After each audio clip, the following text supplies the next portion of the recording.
والله ما عارفه اقول له ايه ولا اجيبها له ازاي. يا شيمو يا شيمو. ايه يا حبيبي. ايه يا بنت سرحانه في ايه؟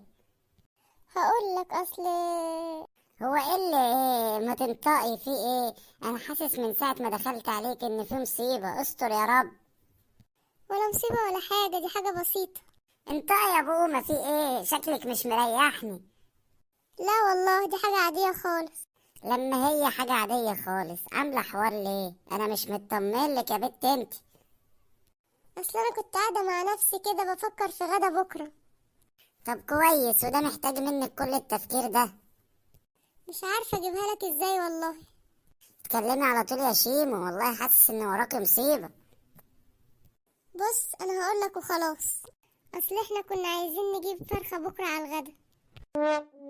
وهو ده محتاج منك كل التفكير والمقدمات دي؟ ايه ده بجد؟ انت موافق ان احنا نجيب فرخه بكره وناكل انا وانت والعيال؟ ربنا يخليك لينا. امال انا كنت مكبره الموضوع ليه؟ انا بقالي 3 ايام مش عارفه اقول لك ازاي. يا بنتي عيب عليكي، هو انا مخليكوا محتاجين حاجة؟ عمرك طلبت مني حاجة وعملتها؟ قصدي ما عملتهاش. لا اصلا سامع اسعار الفراخ عاليه قوي. يا ستي ولا يهمك، خليها على الله. بجد انا طلعت غبيه قوي. 3 ايام وانا بفكر اقول لك ازاي ان احنا عايزين فرخه. بس يا حمو بجد اجيب لنا فرخه ولا بتضحك عليا؟ اه والله، والشهر كله فراخ ولا يهمك. يعني انا ما كنتش عارفه اقول لك عايزين فرخه واحده ازاي هتجيب لنا 30 فرخه؟ ايه 30 فرخة؟ مين قال كده؟ انت مش لسه قايل الشهر كله؟ رجعت في كلامك؟ ها لا, لا ولا رجعت في كلامي ولا حاجة. امال انا مش فاهمه حاجه، حيرتني. يا ستي مش انت عايزة فرخة؟ اه. طب يا ستي هجيب لك فرخة. تمام.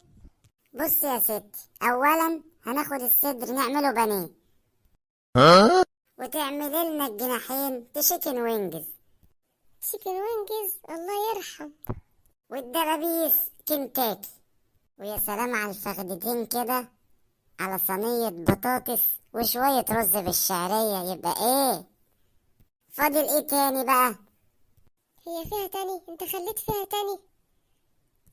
اه الرجلين. يا سلام بقى على الرجلين دي مع شوية فتة بالثوم والخل يا بنت يا شيمو، ما اقولكش. ايه حيلك حيلك، انت محسسني اني طلبت منك بقرة ولا جاموسة عشان اعمل لك على الرجلين فت. اه كوارع، ما تعرفيش انت فايدة رجلين الفراخ دي.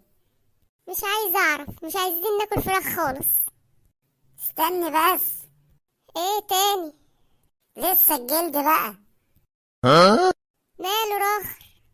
هنسيحه ونعمله سمنة تطبخي بيها. اصل انا سامع يا بنت يا شيمو ان السمنة غالية اوي اليومين دول. لا احنا عاملين مقاطعة مع الفراخ.